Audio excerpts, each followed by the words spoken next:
For the last year and a half to 2 years, I, Jonathan Jacobs, have been hosting this podcast and speaking to some fantastic interior designers, architects, and consultants.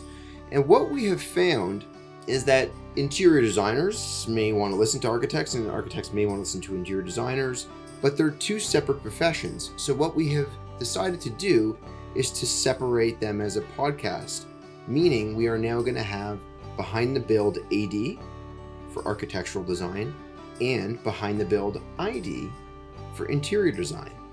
Why the change? Well, because it's important. It's important to be able to highlight both professions and to distinguish them. So for today, you're going to be listening to the first interior design specific podcast, and they will be released accordingly each week.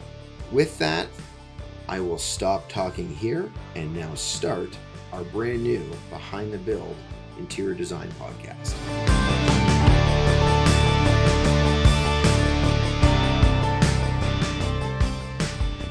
Welcome to Behind the Build. I'm your host, Jonathan Jacobs, and today I have with me someone who once moderated a panel that I was on, and then I moderated a panel that she was on. We've spoken a number of times, and really, really happy to have her with us today. I today have Jane Lockhart from Jane Lockhart Design. Hi, thanks for having me. My pleasure. As you just heard me mention off the top, Jane and I first met years ago through a panel, but what I didn't say is that the reason that connection even happened was because of Kaplan's Appliances. Kaplan's has this incredible way of bringing people together in the design and architecture community. Their masterclass series isn't just educational, it's become this meeting ground where genuine relationships form. A lot of connections I've made in this industry, the ones that have led to panels and collaborations or friendships, they trace back to that environment Kaplan's has created. And that's something I think people overlook when they think about Kaplan's. Yes, they're known for appliances, but they're far more than a showroom. They're advocates for design, for leadership, for elevating the way we work together. They've become a kind of hub, a melting pot where designers, architects, builders, and even some suppliers can actually talk about business development, growth, and the craft of what we do. But on the client side, the experience is just as thoughtful. Kaplan's has one of the most extensive selections of appliances in the city, paired with a level of service that is frankly rare.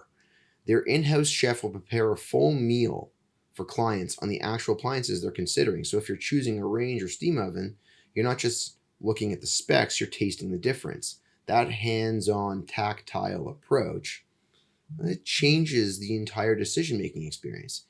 And if you haven't been in before or don't know who to talk to, just reach out to me.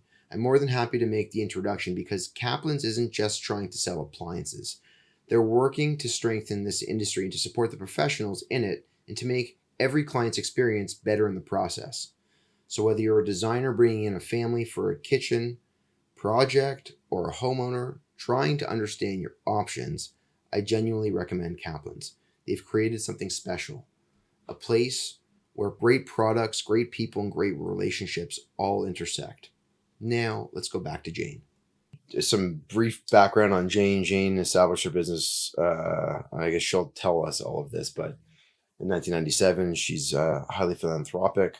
Mm-hmm. She is an accomplished author. Mm-hmm. She has been on a number of different shows on TV. She is, I would say, timeless in her ability to be able to design and use color and be involved in interior design for almost 30 years. So with all of that, Jane, what got you started in this when you were young? Were you an artistic person? What did life look for you as a child? Like, what did it look like for you as a child? I spent a lot of time alone. Okay. Because I'm just that kind of person. And we built houses. Okay. My girlfriend, Alana, who's still my friend. Hi, Alana. Hi. I know I forced her into doing this because I was the pushy one. Okay. So we would get cardboard boxes and we would build houses. That's what our event was every weekend. We would get boxes, we would make them. And How old were you when you were doing this? Like 6, 7, Okay.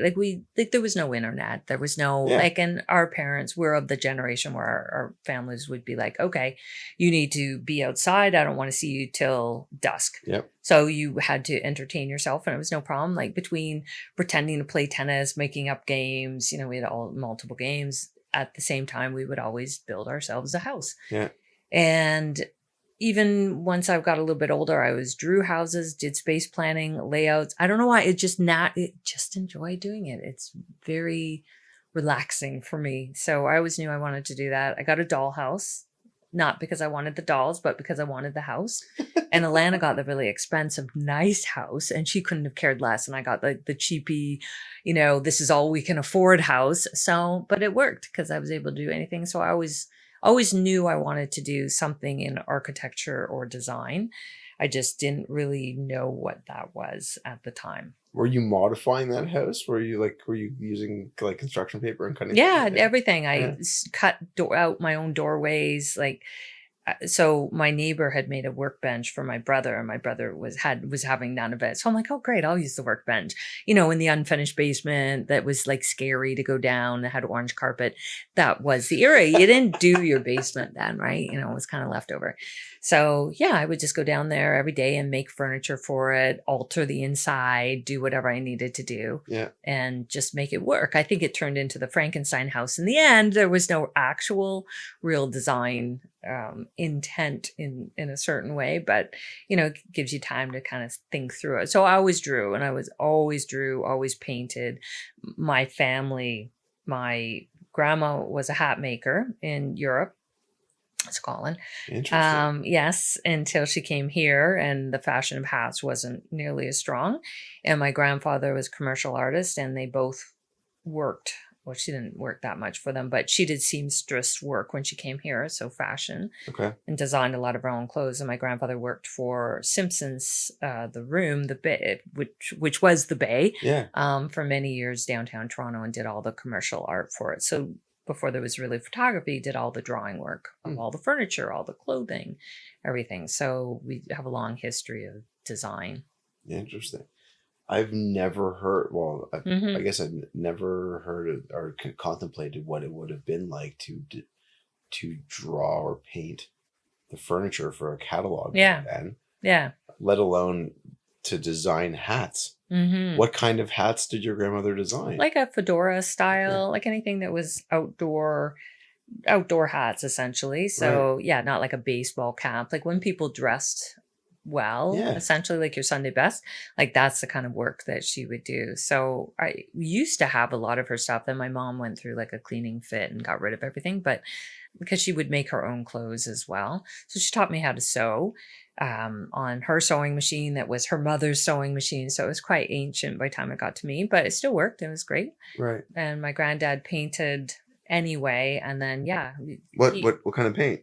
Like our oil paint, painting. Yeah. Okay. Yeah, tons of that. And my mom has in a closet somewhere all the plates, basically, which would have been the proofs for all of the furniture that was sold through Simpsons. Yeah. Still has all that. Mm-hmm. And so were you spending a lot of time with them over the years? Yeah. Until they both passed, but yes, with them, but it was always in our house. Like there was never, like I just always drew. Like there was, since I can remember, I always painted and drew. It just wasn't a thing to not do.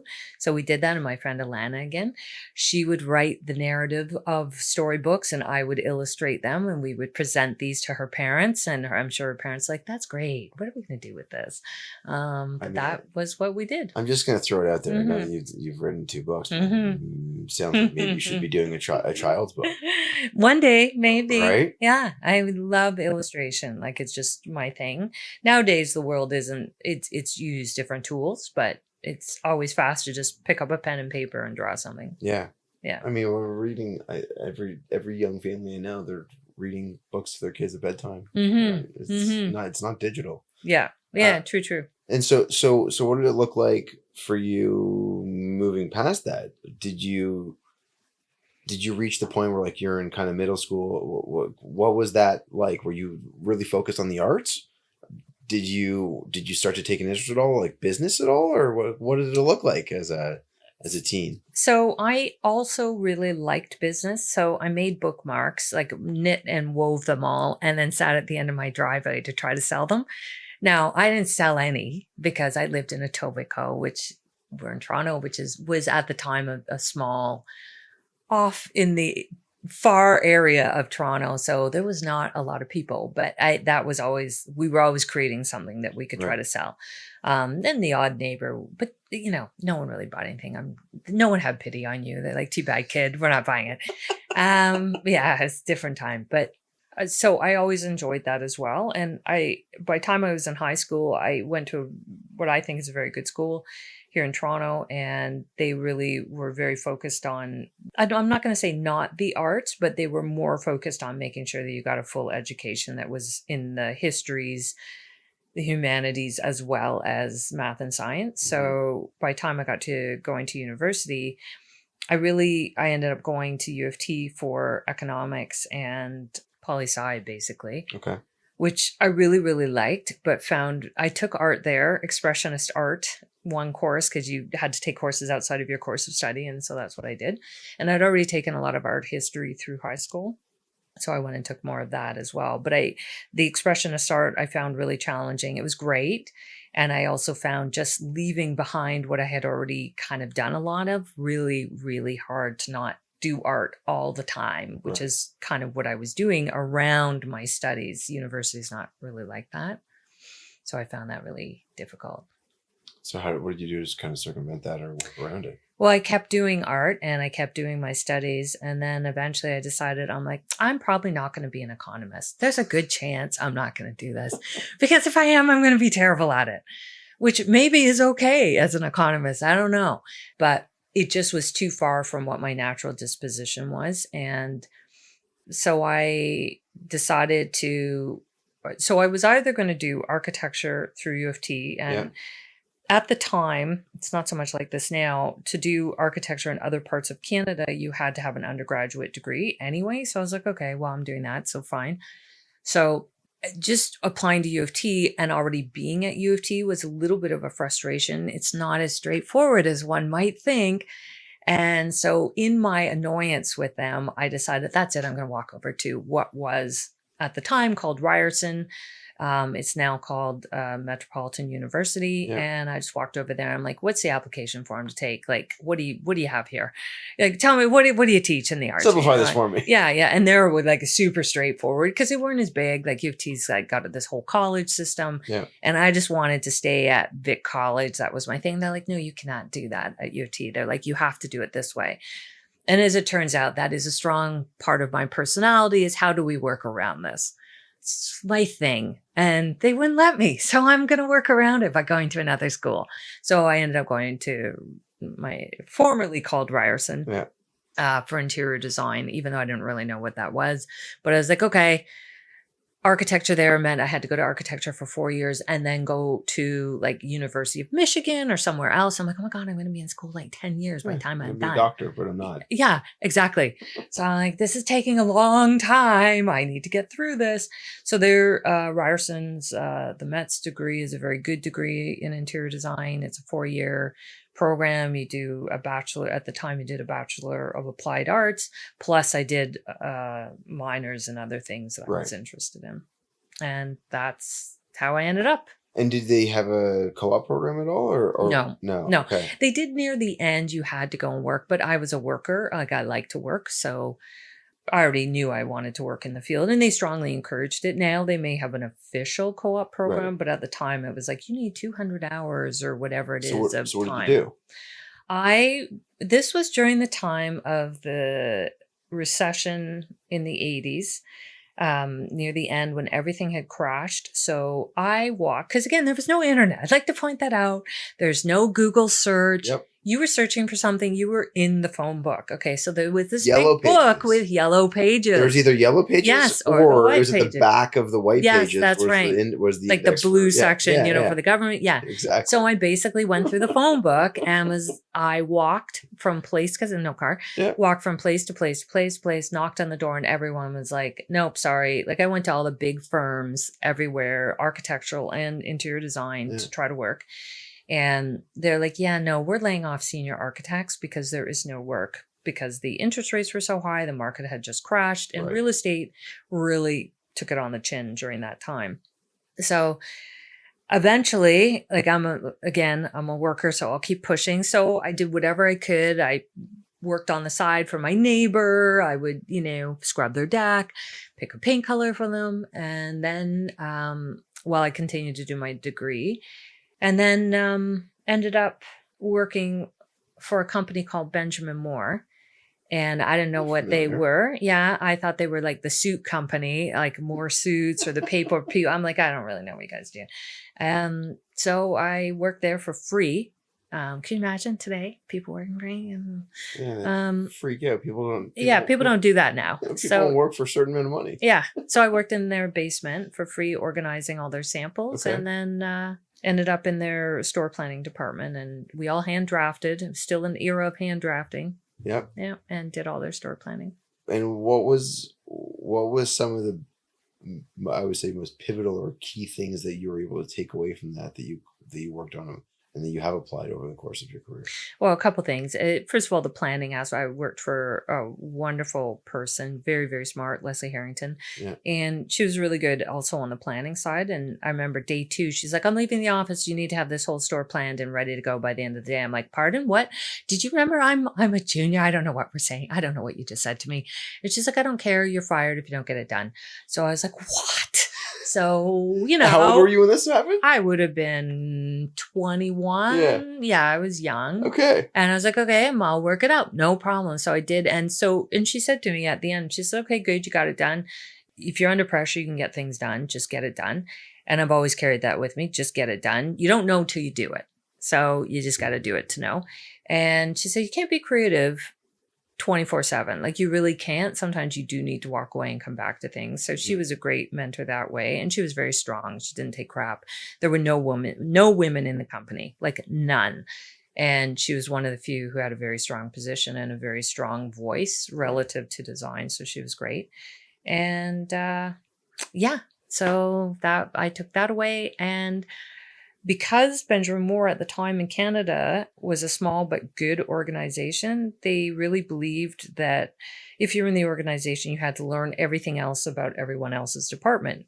Now, obviously, I did not learn accounting, but you learned how that worked. And I got to spend a lot of time in their lab and learned paint and color and how it all works. I find it interesting because I don't think people realize, how many. I don't know, and I don't even know if you know this, so you can say I don't know. But okay, how many paint colors are there? Oh, millions. Right? Yeah, millions. Like I think I looked up months ago and I saw over 500 shades of red. Yeah. Because it's all mathematical. So color is technically mathematical relative to the formula. How we describe color is not technical, right? Unless you work in the business. But for average people, they don't describe it that way. They tend to describe it through their emotions. But it's a very interesting category because it's two different sides of the same coin. Right. Yeah. Okay. Mm-hmm. So from Benjamin Moore, mm-hmm. How long were you there? I worked there from 1990 to 97, but I was in school part of that time. Okay. And then I went and worked with them full time doing store planning and travel and just learning about color and design through through the technical aspects of their lab, but also through talking to people because, like I said, they were growing and it was really a change in the industry at the time. Paint companies were considered hardware companies. They weren't considered color companies. So IDEX, which was the original interior design show in Toronto, for instance, would not allow paint companies in the show because they perceived that it was a hardware product. So it would have been the same thing as having your drill bits in the show. So they're like, no, you guys can't come in the show. So Benjamin Moore continued to push and push and push until they finally let Benjamin Moore in the show. So that was really the change in that era where color really became a definable selling feature for a product, even though lots of products use color as a defining feature and a way to leverage their difference between other brands. But paint, for the bizarrest reason, was never considered that way. So during that time, I worked with them right through that. And then after I left in 97, I continued to work for them as a consultant till 2006, really understanding that difference between how someone sees color and how that's applied to the market side or the product side, whether it's a house or a hair dryer, whatever it is, and how people react to that. Okay.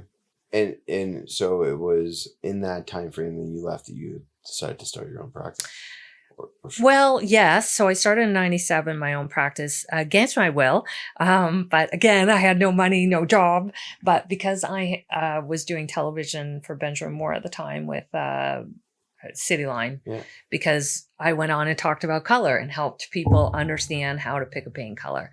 And it was purely organic through my own learning, through stuff I'd learned from them, and how to make the language that made sense. Again, we look at that now as commonplace, but 30 years ago, it was not. So how did you get in? What did you for on? So how did you get onto Cityline if it was such a foreign topic? They happened to call Benjamin Moore and say, "Hey, can someone come on and explain paint colors? We see that this is a tough thing." So Benjamin Moore did, and they're like, who can we get? Who can we get? None of our all 6-year-old men here want to do that job. They did not care. They were really selling the hardware, but they were like, "Oh, there's 2 girls in the design department. What's the young one's name? Send her." And I remember saying, no word of a lie, Jonathan. I said to the PR person, she goes, "Well, you have to go down there tomorrow. First with Lynette Jennings." Some people will know that name. Anyway, she had a show. Yeah. And they're like, "You need to go and you need to be there tomorrow ready to help and talk about this." And I'm like, "Well, let me be clear. I'm a real designer. I don't do TV.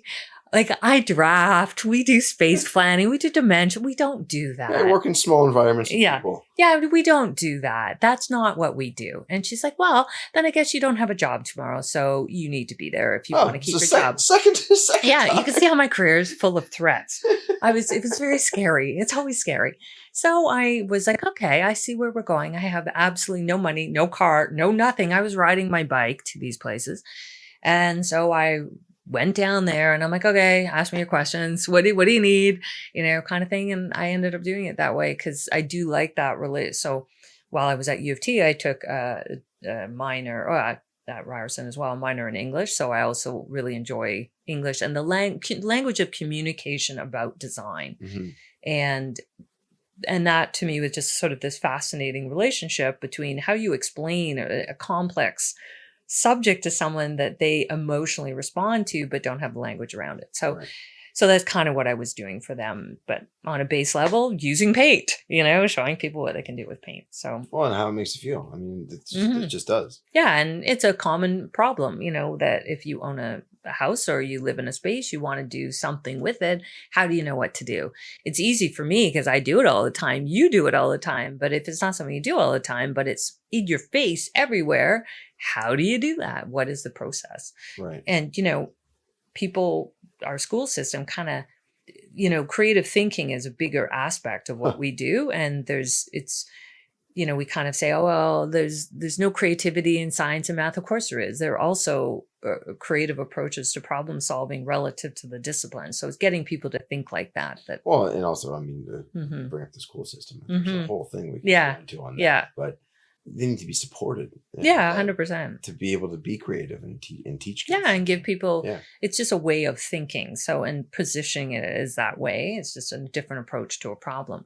So it was just really, I got to do that on there. And because I had left, because I had been doing Cityline, HGTV came to Canada. Yes. And I remember that. Yeah. So part of the specialty packs with Discovery and History. That's right. And everyone was all bitter because they had to, the way it was brought to Canada and you had to pay for it through cable, negative billing, and everyone was like, anyway. So I was part of that. None of the negative billing. Yeah, I was part of that. I was just a person. And the producer who was doing one of the shows called me and said, "Hey, you want to come on and do this show, this category called HGTV?" And I'm like, no, I do not. I'm not interested. I love my job at Benjamin Moore. I'm having a great time. But she kept calling and she's like, "Just come and try it. Come and see what you think. Just do the audition." I'm like, "I don't audition. I'm a real designer. We don't do that. That's not our thing. We draft, we do that kind of stuff." Anyway, she was just great. And I'm still friends with her today. She's a very brilliant person. And I went, did the audition for this show that they were going to do called One House, Two Looks. And I got the job, and that was very stressful because then I had to tell Benjamin Moore. I was like, I think I'm going to go try this. Well, good news, guys. You can't fire me. Yeah. You can be mad at me. All those You empty can't fire threats? me. Well, guess what? I'm out. Yeah, I'm off. I'm tapping out. Yeah, so I went and worked for a very, very, very low amount of money for HGTV. Like very low, can't live. And so then I had to start a company because I was like, I think I need to do a little bit more here because it's not high paying. Like I like to cook the rice, not just eat the rice. Exactly. So there was, yes, it would, again, it wasn't what it may be today because there was no special, it was still in the era of cable, where just getting an advanced cable package was revolutionary for people. And now there was this whole network of home and garden. What? So it was a very low paying, but I wanted to do it for experience. And you only had a 3-month contract. That was it. And then like, see ya, good luck. Hope that goes well for you. Yeah. So then I started my company. Wow. Mm-hmm. So outside of Cityline, were there other TV shows that you were doing? You had mentioned that you had done some other stuff that kind of went with HGTV into the US and what that was like. So what else had you done? So I was very lucky in that after doing One House, Two Looks was part of HG and the whole, like I was saying, like cable, and finally Canada got this cable package. And when that show was done, we did 96 episodes of that. It was pretty good. We ended up, there was opportunity to do more. And the producer said, the US is looking, Canada's looking for more content because there really wasn't a lot yet vaulted, at that point. So I was still working on, doing my business on the side, and then decided to pitch to them. Well, it strikes me that people have a lot of trouble with color, just having come from that in my background previously. Even though it was a very small part of what I did when I worked for Benjamin Moore, because I was really doing store planning, I was able to absorb a lot of that information. So I pitched a show called Color Confidential, and it got picked up by the US and Canada. And we wrote the whole thing here in Canada, and we wrote it, did everything, and the US picked it up. So, I always kind of joke with people. I'm like, for one brief time, Canada ruled the world through color, so it was actually kind of cool. But we did 156 episodes, which was really great at the time. It was a really big number, and we were able to really explore what people really emotionally respond to with color relative to their lived in spaces. Now, we did renovation as part of the show. We did lots of other things, but it was really based on real information, real technical research about how people feel. And I would always ask people, what is your happy place? Mm-hmm. So I'm going to ask you, Jonathan, like in your head, what's your happy place? I'd say my happy place is generally, I would say, outside in some capacity with my family. I like going to different types of markets with my kids and having my kids just kind of see where where their eyes go and what they're interested in. I like to go for dinner with my wife, experience new restaurants in different places. I like the concept of travel, though I don't do much. But I would say for myself, the thing that I probably like to do the most is to go trail riding, single track trail riding on my bike. Yeah. So knowing that, I would take that information, and I would do this as your designer too, and say, okay, these are elements that I think you like, that maybe they're not the whole house. Like if you said I like pirates, I'm not going to make you a pirate house, but I'm going to say, okay, what are some of the things that have an essence of that, that I can capture some of your really happy place? And as it turns out, most Canadians say they like to be outside. I think that's interesting. Or beside a beach seems to be another one. And we would take that and really craft a story through a color wheel using those things. So for you, it might be market things. It might be something that relates to your kids. It may be a bicycle spoke, all those things. And from those, we would help you choose the elements that went into your home. So it's a little esoteric, but the idea was let's craft something personal for you, Jonathan, and his family to help do their house, as opposed to make it so mechanical that we're just like the time, there's a timeline, we have to get it done. And that's not how we do stuff. So it was really a personal thing. So it was actually a very great experience. I worked with great people, and the show did pretty well in the US, and then things started to change and became about the market itself changed around that time as well. But it was very fun to do. So I don't know if there's any old episodes of it, but every now and then I think it plays in different countries because I get emails from people from South America or China or wherever it is. And they're like, hey, we have some questions for you. So it's kind of neat. Yeah, it's really find neat. it on YouTube for sure. Yeah, there's bits and pieces we'll occasionally find. Yeah. So it was really a great experiment to show people that there's no bad colors. There's just whether those colors work for you. Yeah, whether they resonate with you. Yeah. Yeah, really cool. It was really interesting. So that was my last foray into series television. Now I do local television. Right. Okay, so given that, so what did it look like then when you started this business? Like, did you have a business plan? No, no, I did not. That's why I didn't go into economics. I think that's clear. Yeah, well, and you are not alone. No. You know, I think almost every single person I've spoken to, no business plan. Yeah, no. Because how can you? No. What you do know is I can design something. Yes. So what I know exactly is if I liken it to a bakery, for instance, and I'm the pie maker, I make all the flavors, I come up with amazing ideas, but no one tells me how to, run the oven or how do I, put it in the window and not have the flies eat it? How do I, like all the other things that go around that pie to make it successful, you do not learn. Yeah. Where are you buying the ingredients from? Yeah. How do you reduce your costs? Yeah. What do I do? How do I get it done? How, whatever. So I think I was a super strong creative. And yes, I did have some degree of a macro understanding of business, but that is not micro and that is not like right here and now. Mm-hmm. How do you know how to do any of that? So I was not prepared in that way. I didn't even know how to write an invoice. I'm like, wait, I don't even, and I did all my own billing. And it's not like you could have gone at this point. Not Word. No. Word, I think, just came out. Yeah. In 1997. Yeah. I could Google that later. Yeah. But I'm almost positive that's when it came out. Yeah. Which means there were no templates. No, there was nothing. And there was barely internet. Like we were still dial up here. Yeah, if even that. Yeah. And and the dominant web browser at the time, I think, was web crawler. That's right. Yeah. Something super like or AOL. Night Fox or something. But Firefox. Yeah. So I'm like, okay. So I'm going to, just type out my invoices and stuff. And the worst thing is I did all the accounting as well. So then I'd see the bill and I'm like, well, that seems high. That seems like a lot. I think I'll reduce that. So I was like, number one thing. Yourself. Yeah, exactly. So I'm like, number one thing I need to do at this point is get someone to do the accounting. So I understood like a little bit of business structure where I'm like, I know where my strength is. My strength is talking to clients. And again, using that language to help them see what to do. Yeah. And creating ideas, like that is where my strength, because I have no fear on that category. Fear of government and not paying my taxes. I have a lot of fear for that. So I hired someone right away. And like within 6 months, I had hired someone. She was an actuary and was home with her kids. And I'm like, okay, you seem really smart, like way smarter than me. I don't even know what you just said. So perfect. Hired. So she was great. She's out here near you. Still stay in touch with her. But anyway, so we just, we cobbled it together and I worked 7 days a week, 15, 16, 18 hours a day. So can I ask at this point, were you married? No. I've never been married. Never been married. No. Okay. Mm-hmm. Okay. Because if that was the case, it becomes very hard to work 7 days a week.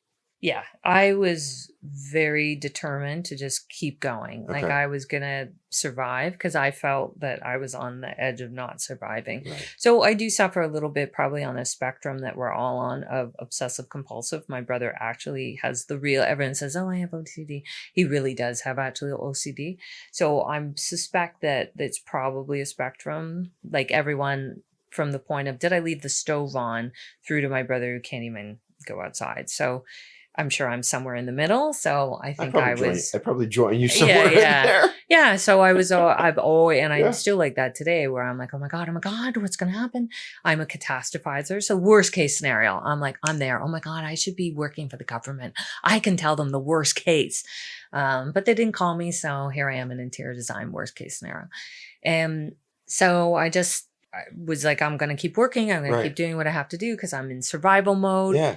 So I painted on the side, did faux finishes, did murals, did design work, did whatever I could to get paid. Yeah. And so, so what did the first couple projects look like?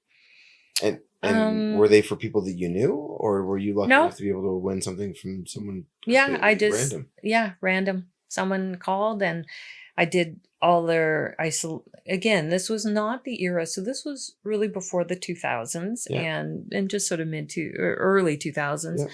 So the market hadn't changed in Toronto yet to the level of real estate that it is now. It was changing, but it hadn't gotten there yet. So Okay. people didn't have that value in their home the way we now understand homes to have. Yeah. So people wanted to decorate, but they weren't entirely, they would do renovation. So I started working with people and doing small reno jobs with them, paint, color, decor, everything to get it done. So I just kept doing that over and over and over again. And any part of the job I could do, I did. And just kept going. And so what did the first large scale project look like for you? And I say large scale, so I'm saying like away from decor. Was it a full home gut in addition? Was it a new house? Like, do you remember what that feeling was like the first time you won like that big contract? Yeah, like, I was pretty. Yeah, I was pretty excited. Well, I don't think I'm even real now, so I'm not sure I'm there. But yeah, it was when the jobs were more central in the city, and also, yeah, they wanted to do more. And I don't for client wise, I'll take a job because I like the job, or I like the client not because of the size of the job. So. Fair. So I just like interesting things. So sometimes it was just something weird, oh, I want you to look at my sailboat. Okay. It's a sailboat. Yeah. So I've just done different things in my life. Like, so it's a creative project. Like, oh, okay. Is this going to change the way I look at things? Yes, I want to do that. So I guess when I got some people in Toronto and they seemed more like they had some money and they were willing to spend it on their house and someone to help them. Because I didn't know anyone. Like a lot of people in design know well-off people. Yeah. I was not one of those people. Yeah, I mean, I think I kind of got that sense when you said that the bookmarks weren't selling. Yeah, I know, right? They should have. There should have been like a wealthy uncle who bought them. No, nothing. So there's so many questions I want to ask because now you've referenced the sailboat. Yeah. So then I start thinking about like specs and selections and the importance of like the selections that you're going to make given the knowledge you have of the client and how those products are going to hold up for that client and their usage. Can we go off on the sailboat for a sec? What was that like? What was that like? It was great. It was really just helping them pick the materials on the inside. Now, I'm going to tell you something though. In my early years, I did spend a lot of time on a sailboat because my father owned one, and he was trained in like accounting, but just wasn't for him. Bought a boat, lived on it until he recently passed. So, which is, thank you. But like 65 years more, like he lived on the same sailboat and sailed around the world. So I do have a working knowledge of that. So it's not like it was completely in the sense that I would never want to do something like that. But yeah, just people have all sorts of requests of what they need material information about, and today it's relatively easy to get that information, but back then it was considerably harder. Right. I mean, again, there's a couple of the interest in me is just sparked with all of this. Your dad had a boat that he lived on for 65 years and he sailed around the world. Yes. Okay. Like, yeah, that's something. Yeah, I know. Different, right? Yeah. Yeah, he really, his home base was out in Vancouver. Not here, because he did have it here when I was young in Ontario, but it's not really a good friendly area for long sailing. And so were you on any of these long voyages? Yeah. Okay. So we did this again when he was in Ontario. Yeah. We did lots through the St. Lawrence River, Quebec, Montreal, down through the Gaspé region, through the Maritimes, Eastern Seaboard, Kingston, like all sorts of places. Incredible. Yeah. What a cool way of seeing the country. Yes, my dad was a great storyteller, like great storyteller. It may be to the point of I'm like, I'm not sure this is true, but it's a good story. I saw so much. So, and that's always, I guess, been my mantra. Just try it and do it. Yeah. And see it. Because you really, in design anyway, I think that's what makes you an interesting designer. Because you've seen so much, experienced so much, and you know how other people live.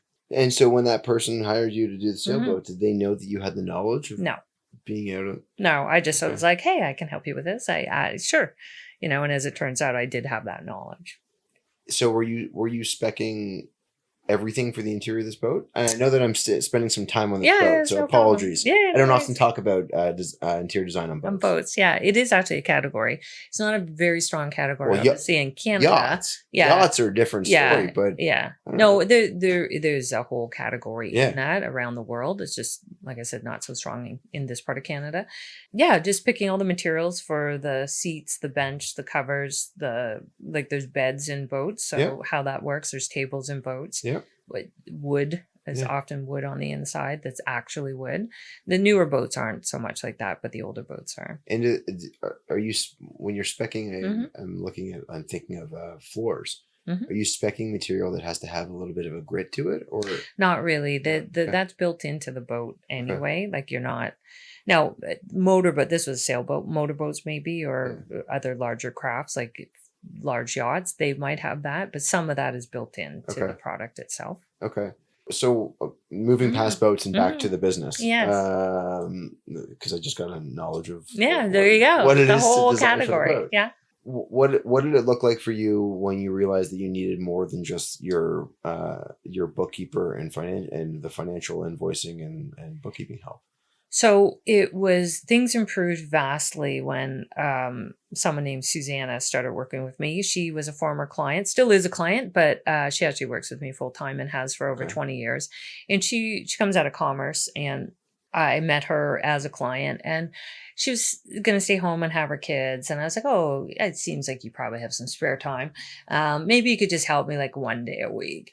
Anyway, she works full time now, and her kids are all grown up, gone to university and moved on. So I feel proud that I have helped raise them. Anyway, yeah, because she was able to diversify like outside of the accounting and help more with just thinking. Yeah. So I had more time to manage the clients and that kind of thing. And then all the other 50,000 other things that have to be done in a business, she was able to assist with that. And she didn't really know what she was necessarily doing either. It's just you're defining it as you go. Yeah, pretty much. Like you are kind of flying on, I don't know what they flying by the seat of your pants and hoping for the best. And that's kind of what we were looking at. We've always known we want a good business, good rewarding business to both the people who work in the business, but also to the people we work for. My top thing has always been reward the client, make sure the client is looked after. I don't care what our timelines are. Mhm. Like we should be smart enough to work at our timelines to assist the client. And if we can't, we can't. Then we tell the client's a smart person. They'll tell us what they want to do too. So we try to have a very collaborative relationship with the client. Okay. And so at this point, this is kind of early to mid 2000s, right? Yeah. And so you're a staff of 3 at this stage. Yeah. And are you feeling still? And I know that, and this question is somewhat loaded. Every single business owner is always stressed. Yes. Always stressed. Sales is the biggest thing. And where's the next sale? But were you feeling the stress of the amount of work that was in front of you and the requirement to have to get more people, or were you more stressed about sales at that point? Sales wasn't terrible because I was still doing HGTV and that helped with visibility. Yeah. So I was very fortunate in that way that it wasn't as hard to find people per se at that point because HG was starting to kind of take off as a thing.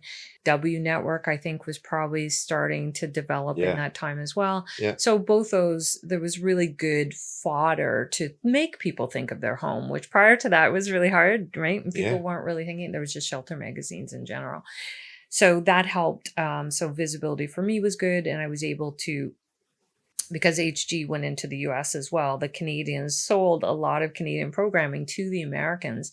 And at one point there was like all their prime shows were Canadian. And I think Canadians should, celebrate. That's amazing. It was really good. It's the opposite with most of everything else. Pretty much. Yeah. So no, it's not like that now. But again, at that time, because Canadians really had a handle on it, just got it quickly and were able to turn it around quickly. Canadians are very efficient with time and money because we have not a lot of either. So we're able to do a lot with a little. So because of that, it was good. And we ended up getting hired for a couple jobs in the US that we really did the work here, but went down and then presented the work there. Got it. But mostly on product consulting, color, relationship between product and color, and how to talk to the public. So a little bit of a specialty because I had done so much work in that category. Yeah. So and we still do some of that today. It's more consultative work. Yeah, a little bit and very specific, like the language around certain things Right. and how people react to things, in terms of a product and a color or a product and in their environment. Yeah. Anyway, did some of that. And then just I kept pushing the sales and doing stuff because I still kept working 7 days a week. And Susanna was great. She was very supportive, still supportive. And we just kept getting projects and getting better. What you need to know is not what you learn in school. What you learn in school is that, I'm going to stay in this business and I'm prepared to put that time in to learn what I need to know to really do this business. Well, it gets your mind in the mindset. It's a terrible way of saying this, but your mind in the mindset of a willingness to want to learn. Yes. Yeah. Can I stay in this long term? Yeah. Yeah. So I've stayed in it long term. So there was a question that I spoke to someone who I talk to fairly regularly nowadays, Sam Sachs, interior designer. And Sam had a question that she wanted to ask you. And so Sam's question was, and I know that we're kind of fast forwarding a little bit, and I'll go back a little bit more, but to stay current, to be able to be malleable as trends not only change, but the clientele change, and still be dominant at what you do. While you already also talk about some of the levels of like uncertainty and anxiety associated with that, how do you find yourself doing that? It's a relatively difficult question to ask, but at the same time, take your best shot. So staying current, people would, I suppose it's subjective to some degree, but of course, I would say that is not as challenging as some of the other things that are more standard changes in business versus that part, only because I am really an open book. Like I find that I'm that creative type of personality. So you're constantly absorbing everything around you, which is good when you're trying to get ideas and you just want to absorb the personality of the client. It was really bad when there's negative energy around you because you become, you start, it's hard to filter that energy and you become this, I find, like sponge of just everything, and some of it's garbage and you just don't want it. So for me, my work is always trying to shake out that and not live there, because it's very easy to live in the negativity. They say you have a negativity bias, and I can definitely say I do feel that I have that at times. So it's trying to stay in that open, positive, and absorbing. So staying current for me is travel, reading, just general reading. I'm a researcher by nature. I like to just spend time, just like when I was a kid, I would just spend time drawing floor plans. Same kind of thing today. I get interested in something and I just read. Now I have the benefit of not having a family, so I have lots of time to do, not lots of time, but I make that time. So I research. I like I said, I like to travel. I spend time with people who travel where? All over, wherever I can, whether it's local or going to other parts of the world, just see how people live, because we don't own the market on the greatest way to live. There's many other people who live different ways and it works for them. So what can we absorb from that? So I like to just see that, read books, lots of things. Yeah. Well, you talk about, we don't know on the market on the best way to live. There was that documentary that came out. So it was a year and a half ago, the Blue Zones on Netflix. Oh yeah. Yeah. Those zones. Yeah. How to live. Yeah. It's amazing. So like I hope to go to Japan next year with, I run regularly with someone who's in my running group is from Japan. And I always ask her, I'm like, so do people have low furniture? Like, are people still low? Like, that kind of thing. And she's like, well, they used to, but they don't as much now. They've taken on a Western style. But, in a lot of ways, the older style is better for you physically. It's more work, but our bodies are made to work. So it's things like that interest me, that think, should we be relooking at some of these things that we've sort of discarded, thinking maybe, it's so much more convenient to have a chair that does this, but is it really, maybe short term, but long term, are we really doing ourselves a service? So I'm just super interested in stuff like that. So So I'll research it, go to Japan or places that I think might have some of that interest and or some fodder for that thought to kind of create my own scenarios about how it might work. Right. How did you get yourself involved in any of the commercial work that you've taken on over the years? Sometimes it's through residential because people know us Yeah. and will say, "Oh, hey, I liked what you did there. Can you come and, maybe do our office?" So we wouldn't do, like, I would never do hospital or anything like that. It's a super specialty. We would like to do more hospitality, and I also hired some good designers to work with me so that we can have more, a broader depth of creativity, discussion and technical. They have more technical knowledge in areas that I don't have. Mm-hmm. And sometimes it's, like I said, it's people we've met over the years who are like, oh, we might want to do this. We've bid for some jobs, lost lots of jobs, bid for other jobs, got one of them, that kind of thing. So it's that cycle of business, which is very painful. I'm always sad when we don't get a job. I'm like, why? Why didn't we get it? Yeah. I always want to debrief. Yeah. Well, it's true. It's painful though. Gotta know what Yeah. is this? Is there an area of improvement that we need to now go and Yeah. deconstruct, Mm-hmm. or was it just everything else? Yeah. You just like this guy better. I don't know. Yeah. So, but it's always an exercise in learning. And that's the thing about professions like design or architecture is they are practices, just like Yes. yoga, and you keep doing it because you find something new every time you do it. Every job you discover something about yourself. And as much as I don't like it at the time, but the harder the job, the more you learn. And that is what really design is, a lifestyle, because you're really living it as you're practicing it at the same time. Well, can I ask you, Mhm. what was one of the hardest things that you've had to overcome so far in the business? Well, definitely anxiety, just deep, dark, like, oh my God, we're not going to make it. I'm going to have to live in a box. What am I going to do? And just making sure, I always worry about making sure that the client is satisfied. And I know lots of people would say, well, you don't have to worry about it, but I do worry about it because I consider it a gift that we get to do what we get to do. And, not everywhere in the world do you get the opportunity to be creative because there's so many other things going on. And here we get this chance in a safe country with, great people. And I feel that we're very lucky to get to do that. But the other part on that is people are sometimes a little stressed and they tend to, I know, shocking, right? And they sometimes will reflect that stress back at you. And I'm, like I said, sometimes have trouble disengaging from that energy easily so that I can kind of shelter myself from it. Mm-hmm. So that is my daily practice, is trying to learn to sort of separate, are they mad at me or are they just mad? And in this kind of category, you're working with people who are generally successful, A-type personalities. So sometimes taking away their routine and their money are things they're not super happy about. So I try to have a good sense of humor about it, but it doesn't always work. Yeah, fair. What has been, I would say, over the last, let's say, 10 years, one of the elements that you've added to your business that you feel has really helped it flourish? That's a good question. Whether it's a technology or a person or people or a streamline of the efficiency of the business. There's so many things. Like talking to you especially, I'm like, God, that I want to add more tech to our business. I don't. And you're good at tech. I'm sort of like, why isn't there something that does this? And you're like, well, there is. And I'm like, oh, okay. I didn't know about it.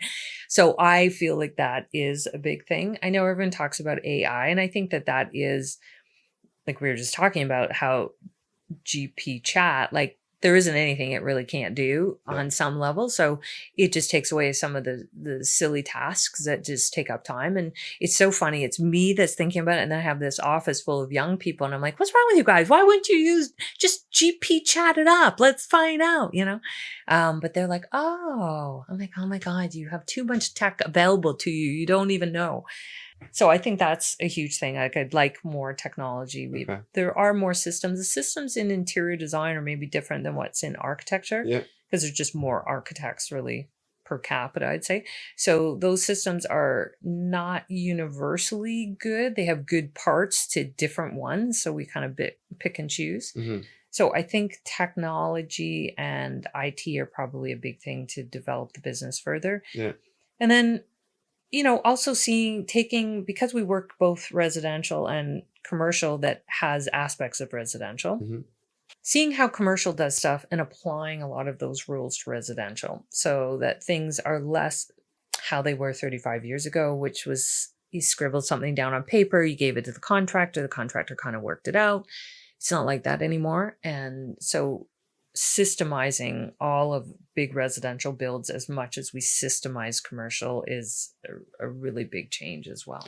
So can you give me an example of one of those types of instances that you're referring to you would pull from one to the other?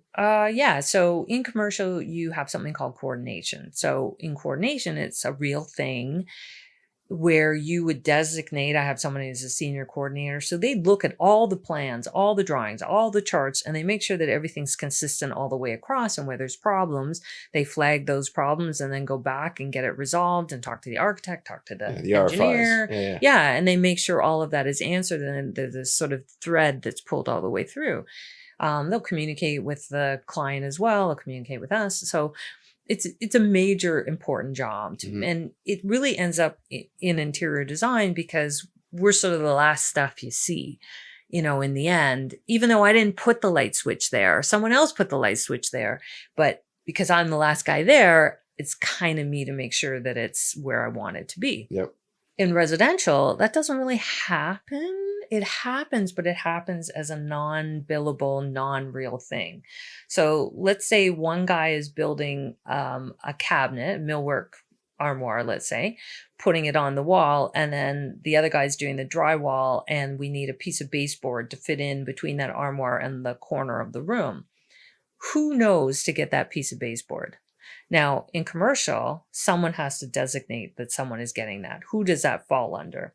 In residential, when it's a little more loosey-goosey, it's kind of like, oh, the GC will probably get it. Probably. But if the GC is like, nah, that's not, I'm done all my work here, you can kind of talk nice and get it done. But what we've noticed is it's way more efficient to take a lot of the structure from commercial and apply it to residential and say, okay, these are all the things, who's doing this? And all the big contractors today really work that way in residential because some of these houses are the same size as offices. So you have to manage them in a much different way than how they have been built in the past. I was recently, and I say recently, this is probably 2 years ago now, told a story by a construction manager that worked at our company about him working in the US, and on a set of plans that were provided from the architect, it had a note that said, if you read this, come to our office and we will give you a 2-4. I love that. Yes, totally and understand so that. He showed up to the office saying, I'm here for the 2-4. Yeah. He said, you're the first person whoever did it ever read this. Yes. We can't wait to buy it for you. Yes. Oh my God. And that is a real issue, both in commercial and residential, is people don't read plans. Yeah. Like we spend forever documenting things because everyone's document. But we do find the trades, either they're in a rush, they don't have time. Yeah. And I'm not knocking the trades. Their job is a hard job. Yeah. I'm just saying maybe we're giving them too much information. Maybe we do implement walking through with whoever the senior builders are before the project starts. Right. Like we go down there, we're like, let's walk through. This is a trouble area. We try to call it out on our drawings now and be like, see this here? We know this might be a problem. So let's talk about it, before we get too far. Or let's talk to the architect, us, and the engineer. Let's figure out how this is going to happen. Right. Yeah. Yeah. It resolves when you have all parties at the table, you also have less happening in terms of power struggles.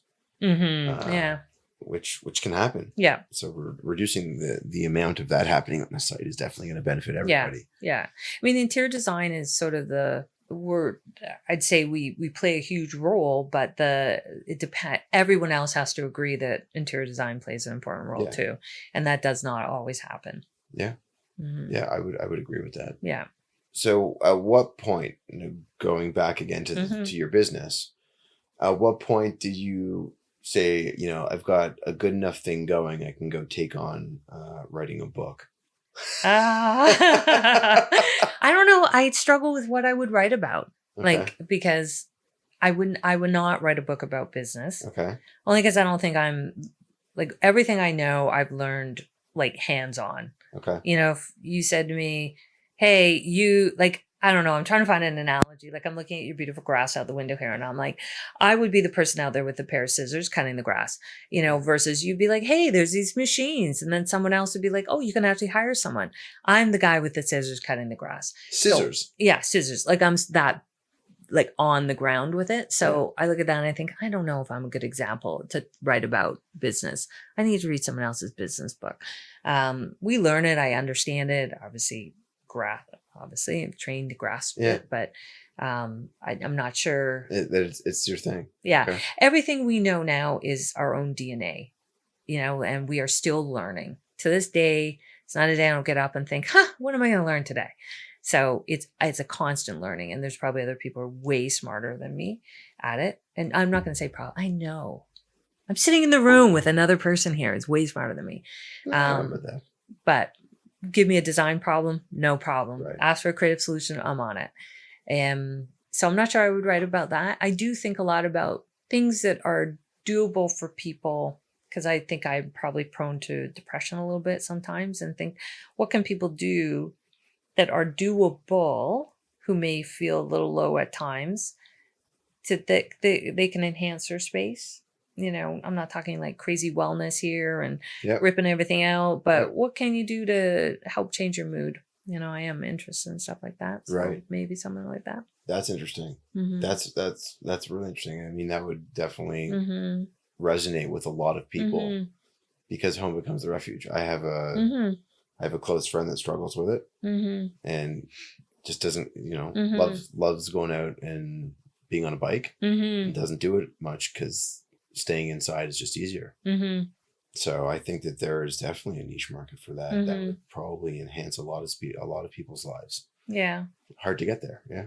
Do you still find that you are enthusiastic, or I mean, maybe you said before you weren't so enthusiastic about doing stuff that was related to being on camera? Do you still enjoy that, or does it? Yeah.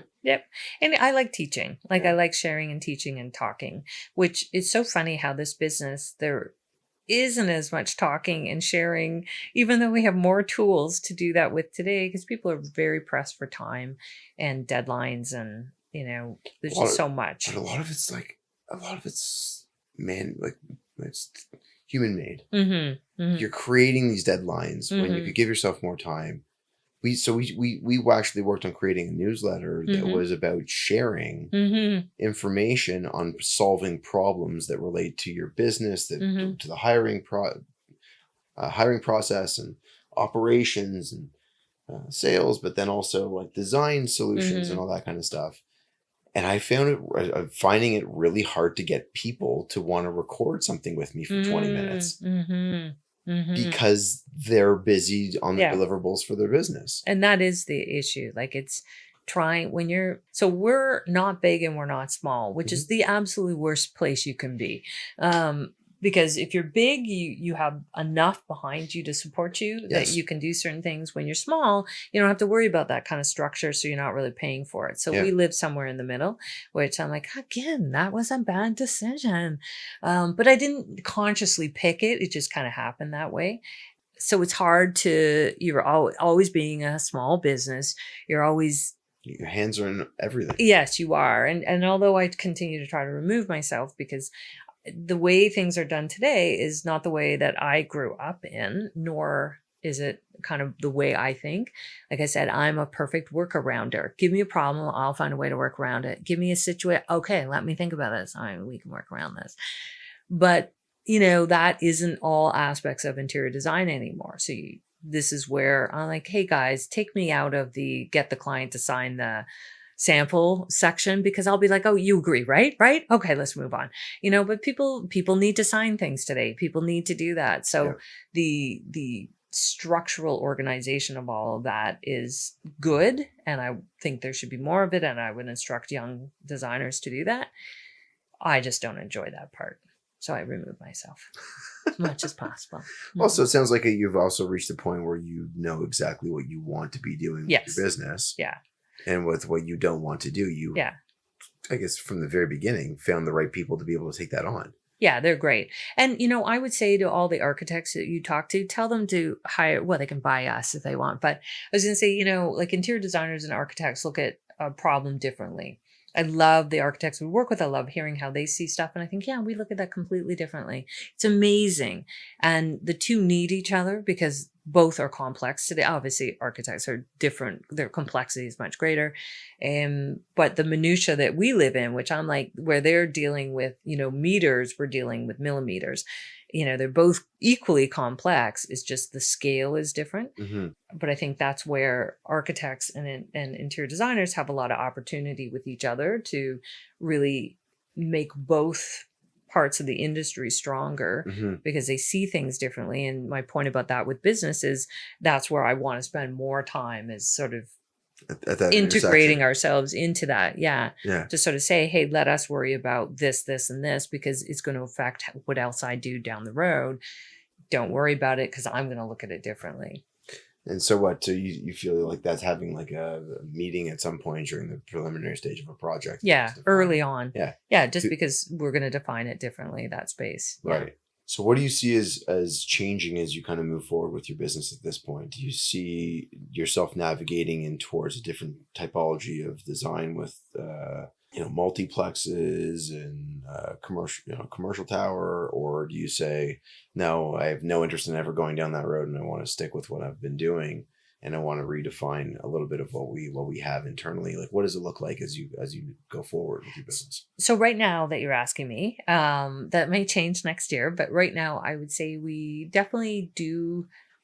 We will continue to look at residential in multiple different ways and how people living in their spaces, whether that's a condo or an apartment or a lobby of a condo or an apartment or a big house, how people interact with that space. So, I often think about, can my space make me feel better? Or does my space make me feel worse? Does my space annoy me? Because I get annoyed by my home. And I think, am I the only one? I'm probably not the only one. But maybe no one thinks about it. So they're not really clear that they're being annoyed or hindered by the space they live in.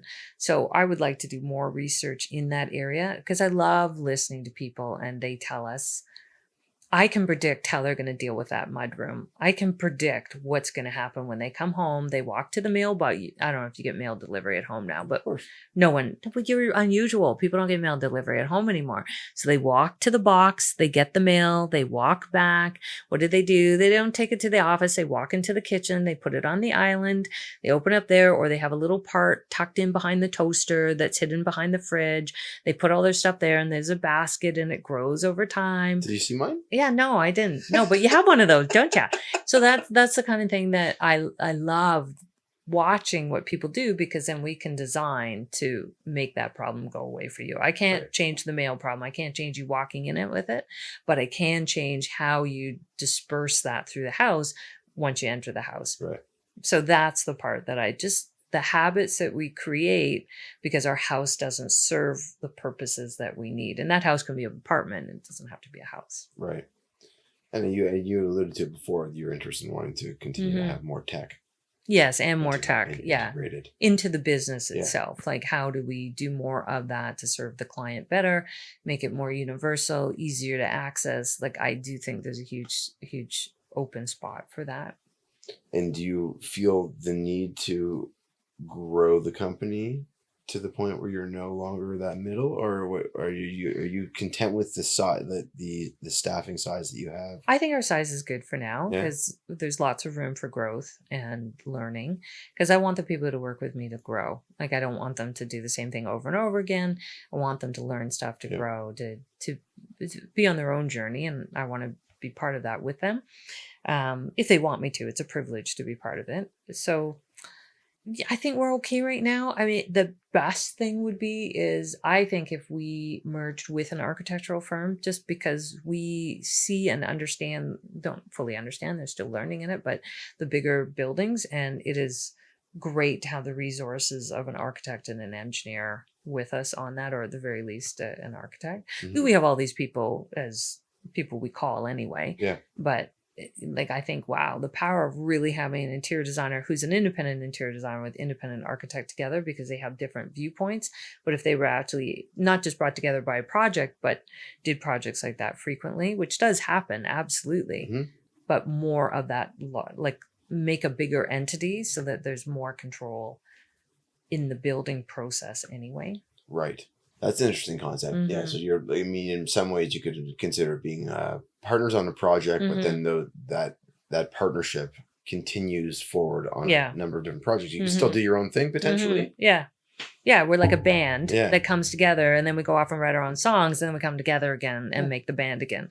Yeah, like more of that. Only because there's strength in numbers from the creative point of view, in saying, like, not just the architects, but, you know, if everyone who's on the will to have a certain type of look or project, maybe we can get more cool stuff done. Mm-hmm. Especially in public projects or public-private, you know, just to see more cool things. Right. Mm-hmm. And partnerships that you've engaged with over the years, what does that look like for you? Have you had partnerships with different businesses and trying to help promote and that align with you and your brand? Yeah, like on a totally different level, like Kaplan's we do work with their appliances, and they're way bigger thinker than appliances. So they they sponsor the podcast. Yeah, right. Yeah. So I happen to know them too, and they're great because they think beyond the product, and they think much more about the environment in which that product's going in and how to assist in the bigger picture, you know. And I think that's really a testament to them as a brand, because they aren't, they're not selling, you know, the bricks and mortar. It's much greater than that. So I think that's really neat. And so partnerships, like we have done work for GE in the past, lots of companies that really are looking for a bigger picture aspect of how, you know, creative thinking or implementing different creative ideas can change how people feel about your brand, or how they feel about going to work, or whatever it happens to be. And I guess I bring this up because I think for anyone out there that would be potentially listening to this, if you are a junior at a practice or you're considering going out on your own, it's the knowledge that there is more to this business than simply just going ahead and designing something for someone, that there's opportunities in many different ways for you to be able to be successful and feel like you are contributing in a different capacity than just the standard wake up and do the design. That could be very fulfilling for some, but for others that want to have ongoing challenges in their day and try to figure out more solutions to problems, there's lots of opportunity out there. There is a lot of opportunity. And I think, you know, junior designers, you can go on and be a project manager, you can be a coordinator, you can, you know, work on the product side. Like there is a lot of opportunity, especially in design, because you have a knowledge of a lot of different things. Yeah. You know, I think one of the things, and it's related, but it's not related, is it's always amazing to me how through the years, contractors have said, well, we just really don't care about the design. Like we just want the information. And I always think about that. And I think, well, why, if you're doing the work already, why wouldn't you just want it to look good? Like, I guess I find that difficult, you know, like it's shocking to me that people pass their opinion to us all the time. I don't know if they do that with architects. They do. But it's shocking to me because, like why? Okay, that's great. How about you zip it? You know, let's not say that. But it's always, I'm like, okay, then like, why do we even need the designer? Like, I don't understand. And I'm like, well, now you just sound foolish, but okay, I'll entertain this game. Because you're just putting in a drain pipe, but the drain pipe, it matters where it is. Because like if someone's going to look at it and they're going to hear it, like it's probably going to affect the way they're going to live. Yeah. Don't you care where the drain pipe goes in your house? They do, but they don't know that they do. Yeah, I think that's I think it's just complete naivety to the entire thing sometimes. So that's why I say if designers, architects like could get together and just be a stronger entity in general, maybe I'm just missing the boat. Maybe that's happening. I'm not on it, but I'm just like... No, you were creating the boat. What do you think? Right? There you go. Just like when you look at Milan, for instance, you know, and they have their design week or whatever around the show, like they've made it so that it's part of their DNA. Yeah. And my dream, Out you of didn't ask me, culture, my yeah. dream would be to, let's pick a city, let's pick Toronto, just because it's easier than trying to convert all of Canada, really recognizes that you're going to design it anyway. It's just a question of whether you design it for more benefits or not benefits, to look good, not good, look good. Like, what can we do to make it more part of our culture here? Right. Yeah, I think that would be amazing. I agree. Mm-hmm. So I'll speak to you and book a time for our newsletter. Yeah, that'd be good. How can we make my dream come true? Yeah. So Jane, outside of Yeah. all of this, you referenced a little bit before, you talked about running and traveling and doing things. Like, what is it that you really like to do? And I've just said some of it outside of work to help get your mind off of work and all the other deliverables that you've got going on. Yeah, things that are hard. Yeah. I really like hard things. Okay. Because I think I was saying to you before, I like hard things because it takes my mind off of work and it creates a little island for me not to think about stuff. Yeah. I'd say a lot of people have their own business probably struggle with this too. So just being out and about, running, doing hill training, weights, like I like all that because it helps, but I also like to travel. I'm vegan, so I like to find recipes that are vegan and then surprise people and be like, surprise, it's vegan. And they're like, oh, well, that wasn't so bad. I'm like, no, it wasn't, like was the it? Chocolate chip cookies? Yeah, right. Those were so good. They were sneaky. You'd never know. So I like to do that stuff. Yeah. I love to read and research. So on unrelated topics, I just like to do that. Just because I'm interested. So I'm like, yeah, give me the rabbit hole. I'm going down it. So do lots of that. Historic fiction. I love history. So I read and study a lot of history. Okay. Ballet. I do ballet Oh, part of really? the time. Yes, I'm terrible. Do not think I'm good. I'm terrible. That's okay. That's okay. I go. My house, I'm terrible too. Yeah. Whatever. So there you go. Right. So I go do It's that. an interest. Yeah. And yeah, I really love long distance. I would say running, but I'm not overly fast. So it's really a fast walk run. Yeah. Okay. Yeah. Well, short distance run, I'm okay. But, I get over. Short distance, just FYI. So we were talking at lunch, and short distance for Jane is 10 kilometers. Yeah. So that's okay. That's my, it's like a that's long run my for me, standard. right? No, that's my standard. And then I like to go beyond that. So, and I like just being outside. Like I love plants, knowing about plants, nature, being outside, and then traveling places. Although I haven't traveled a ton since COVID because it was just so difficult. Yeah.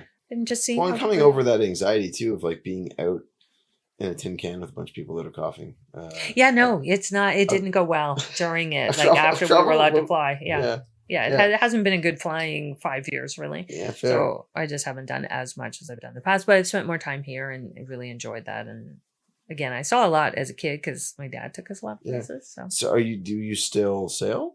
Not really. No. Is the boat sold? Yes. Yeah. Okay. So it's hard to keep something like that here. Yeah. Again, it's not really. Yeah, it's not really an environment conducive to it. Fair. Yeah.